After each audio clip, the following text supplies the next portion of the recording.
সম্পূর্ণ একটা নিরামিষ রেসিপি।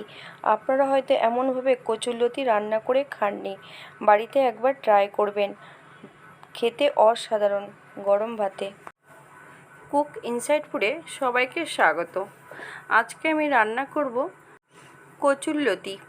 এখানে বেশ আমি কিছুটা কচুরলতি কেটে রেখেছি।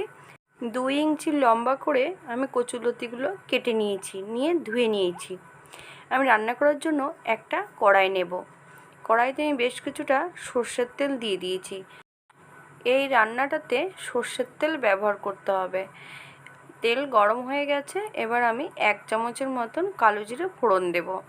ফোড়নটা আমি 1 থেকে 1.5 মিনিটের জন্য অপেক্ষা করব।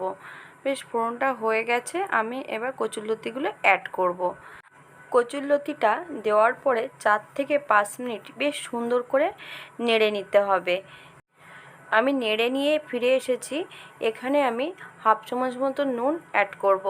আপনারা এখানে স্বাদ মতন নুনটা দিয়ে নেবেন। দিয়ে 1 থেকে 2 মিনিট বেশ সুন্দর করে নেড়ে নেব। নিয়ে আমি এখানে অ্যাড করব কাঁচা লঙ্কা। বেশ কিছুটা কাঁচা লঙ্কা চিড়ে রেখেছি। আমি 2 থেকে 3 মিনিট বেশ সুন্দর করে নেড়ে নিয়ে আমি 5 মিনিটের মতন ঢাকা দিয়ে রেখেছি।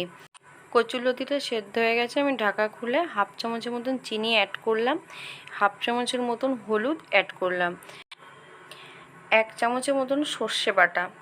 এখানে সর্ষে বাটাটা বেশ মিহি করে বেটে নিতে হবে। আমি সর্ষে বাটার মধ্যে সামান্য একটু তেল দিয়ে আমি সর্ষে বাটাটা অ্যাড করেছি। এবার সর্ষে বাটা দেওয়ার পর 2-3 মিনিট বেশ সুন্দর করে নেড়ে চেড়ে নিতে হবে। নিয়ে আমি স্ট্যান্ডিং টাইম দিয়ে দিয়েছি, দিয়ে 5 মিনিট পরে সার্ভ করব। স্ট্যান্ডিং টাইমের পর আমি ফিরে এসেছি।